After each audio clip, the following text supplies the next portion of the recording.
আগামীকাল ২৭শে এপ্রিল রবিবার ২০২৫ অমাবস্যা তিথি। এই তিথিতে আমরা আমাদের জীবন থেকে সমস্ত রকম নেগেটিভিটিসকে, সমস্ত রকম ব্যর্থতাকে, সমস্ত রকম সমস্যাগুলোকে রিলিজ করতে পারি। প্রথমেই আমি আপনাদের সঙ্গে সেই রিলিজ টেকনিক নিয়ে ছোট্ট একটু অ্যাফার্মেশন দিয়ে দেবো। যাদের জীবনে বিভিন্ন রকম বাধা বা ব্লকেজ আছে, এই অমাবস্যা তিথির মধ্যে অবশ্যই যে কোনো একটি সময় নিরিবিলিতে নির্জনে বসে একাকী আমার মতো যেভাবে আমি বলছি সেইভাবে অ্যাফার্মেশন শুনে শুনে নিজেরা অ্যাপ্লাই করে দেখুন। কয়েকবার জাস্ট ৩ থেকে ৫ মিনিট করে দেখুন, বারবার বলুন যা বলছি। দেখুন আপনার লাইফ থেকে যে সমস্ত প্রবলেমগুলো বারবার আপনাকে সমস্যায় ফেলছিল সেগুলো কিন্তু রিলিজ হয়ে যেতে শুরু করবে খুব দ্রুতই। এর সঙ্গে সঙ্গে এই ভিডিওতে আপনি পাবেন কালকে বিশেষ কিছু টিপস, যেগুলো শুরু থেকে শেষ পর্যন্ত দেখা যায়, তাহলেই আপনি সম্পূর্ণ বিষয়গুলো জেনে যেতে পারবেন। তো বন্ধুরা, যারা একদম নতুন চ্যানেলকে সাবস্ক্রাইব করতে ভুলবেন না। যারা এখনও বেল আইকন নোটিফিকেশান অ্যাক্টিভ করেননি, অন করেননি, তারা অবশ্যই টাচ করে অন করে রাখুন, যাতে পরবর্তী প্রত্যেকটা ভিডিও সরাসরি আপনার কাছে সবার প্রথম চলে যায়। হ্যাঁ বন্ধুরা, কী করবেন?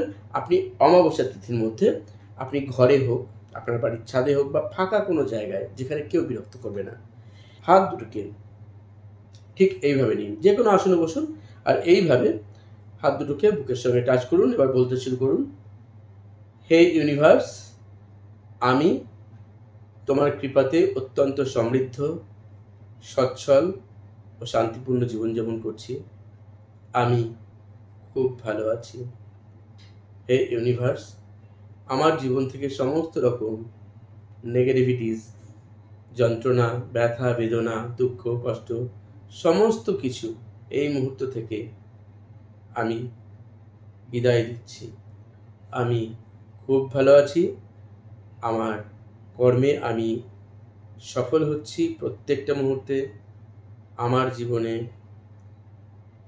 অর্থ, সম্পদ, সচ্ছলতা সব কিছু আমি যথেষ্টভাবে পাচ্ছি। আমার কর্মে আমি খুব সফল। আমাকে তুমি সদা সর্বদা আগলে রেখেছো, তার জন্য তোমাকে অসংখ্য ধন্যবাদ জানাই। আমার পারিপার্শ্বিক সকল অবস্থাকে ধন্যবাদ জানাই। ঠিক এইভাবে আপনি কমপক্ষে ৩ থেকে ৫ মিনিট বলবেন এবং সবার শেষে ইউনিভার্সকে থ্যাঙ্কস জানাবেন, নিজের পিতামাতাকে থ্যাঙ্কস জানাবেন, নিজের গুরুগণকে, নিজের ইষ্টদেবতা ইষ্টদেবীকে এবং নিজেকে অবশ্যই থ্যাঙ্কস জানাবেন। এটি হলো আপনার জীবন থেকে সমস্ত রকম বাধা বা ব্লকসকে আপনি যে কোনো অমাবস্যা তিথিতেই কিন্তু এইভাবে রিলিজ করতে পারেন আপনার সমস্যাগুলো থেকে। এর সঙ্গে সঙ্গে আমি একটা বিশেষ উপায় বলে দেবো, যে উপায় আপনাকে আরও কিছু এক্সট্রা বলতে পারেন আপনাকে হেল্প দেবে। আপনি এই অমাবস্যা তিথির যে কোনো সময় একটি তেজপাতা নেবেন। তেজপাতায় আপনার যে উইশটি সেটিকে আপনি সিঙ্গেল ডিজিটে অথবা অল্প কয়েকটি শব্দের মধ্যে লিখবেন। লাল কালি বা ব্লু কালির পেন দিয়ে লিখবেন। তারপর একটু শ্বাস প্রশ্বাসের ধ্যান করে নেবেন ২-৩ মিনিট। হাতের মধ্যে ওই তেজপাতাটি রাখবেন। রেখে বুকের সঙ্গে এইভাবে রেখে আপনি যা চাইছেন সেটিকে ইমাজিন করবেন, ইউনিভার্সের কাছে মন প্রাণ দিয়ে সেটিকে চেয়ে নেবেন এবং অনুভব করবেন যে সেটি আপনি পেয়েছেন। যতক্ষণ না পর্যন্ত তৃপ্তি আসছে আপনার মনে, ততক্ষণ আপনি এটা করুন। ২ মিনিট, ৩ মিনিট, ৫ মিনিট, ১০ মিনিট, যতক্ষণ। যখন আপনার সেই পজিটিভ এনার্জি ক্রিয়েট হবে, আপনি ভীষণভাবে তৃপ্তি পাবেন, তখন ওই তেজপাতাটিকে আগুন দিয়ে জ্বালিয়ে দিন।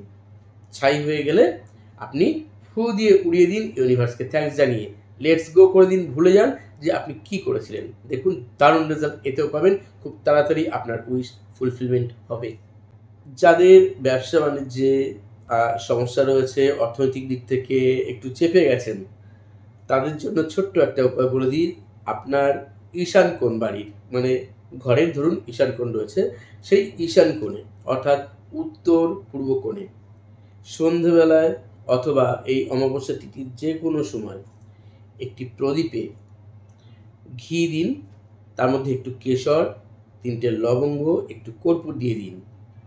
তারপর সেটিকে প্রজ্বলন করুন, আগুন দিয়ে জ্বালিয়ে দিন এবং সেটিকে দিয়ে আরতি করুন ঈশান কোণেই বাস্তুদেবের ঠিক মাথা থাকে যেখানে, এবং তখন প্রার্থনা করুন মা মহালক্ষ্মীর কাছে যে আপনার যত রকম ব্যবসা বাণিজ্যে কোনো রকম বাধা বা ব্লকেজ আসছিল অর্থনৈতিক দিক থেকে, তা সম্পূর্ণভাবে যাতে ক্লিয়ার হয়ে যায়, আপনার পরিবারে যেন খুশি এবং আনন্দ, সচ্ছলতা, সমৃদ্ধিতে ভরপুর হয়ে যায়, তার জন্য প্রার্থনা জানান কিছুক্ষণ।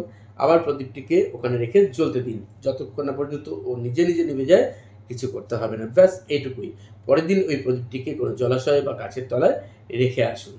ভুলে যান আপনি কী জন্য চেয়েছিলেন, কি করতে চেয়েছিলেন, কি পেতে চেয়েছিলেন। দেখবেন খুব দ্রুতই কিন্তু ইউনিভার্স আপনাকে হেল্প করবে। অমাবস্যা তিথিতে অবশ্যই লবণ, খাবার লবণ হোক, সন্দব লবণ হোক, একটু জলের মধ্যে দিয়ে ঘর মোছার কাজে ব্যবহার করুন, তাতেও দারুণ রেজাল্ট পাবেন, নেগেটিভিটিস ক্লিয়ারিং হয়ে যাবে। যারা রেকি জানেন তারা বাস্তুতে পাওয়ার সিম্বল দিয়ে অবশ্যই প্রত্যেকটা দিকে, চতুর্দিকে এবং ঊর্ধ্ব অধ সব দিকেই এনার্জি দিয়ে ক্লিয়ারিং করুন বাস্তুকে, দেখুন তাতে কত দুর্দান্ত রেজাল্ট পাবেন। এবং প্রত্যেক অমাবস্যায় যদি আপনি এই প্রক্রিয়া করতে পারেন, দেখবেন তাতেও দারুণ রেজাল্ট পাবেন। এছাড়াও আমরা জানি রেকি সিম্বল প্রত্যেক দিন অ্যাপ্লাই করা যায়, প্রত্যেক দিন আপনি যদি রেকি সিম্বল অ্যাপ্লাই করতে পারেন, এই পাওয়ার সিম্বলটিকে বাস্তুকে সম্পূর্ণভাবে এনার্জাইজ করার জন্য, দেখবেন অনেক রকম সমস্যা আপনার জীবন থেকে খুব দ্রুত আপনি গায়েব হয়ে যাবে। তবে রেকি সিম্বল তারা অ্যাপ্লাই করতে পারবে না যারা রেকি অ্যাটনমেন্ট বা প্লেসমেন্ট পাননি, অর্থাৎ রেকি দীক্ষা পাননি। কখনোই ইউটিউবে বা কোনো সোশ্যাল সাইটে কোনো রেকি সিম্বল দেখে অ্যাপ্লাই করা কখনোই উচিত নয়। একজন গুরুর কাছে রেকি শিখে তবে আপনি সেটাকে অ্যাপ্লাই করতে পারেন।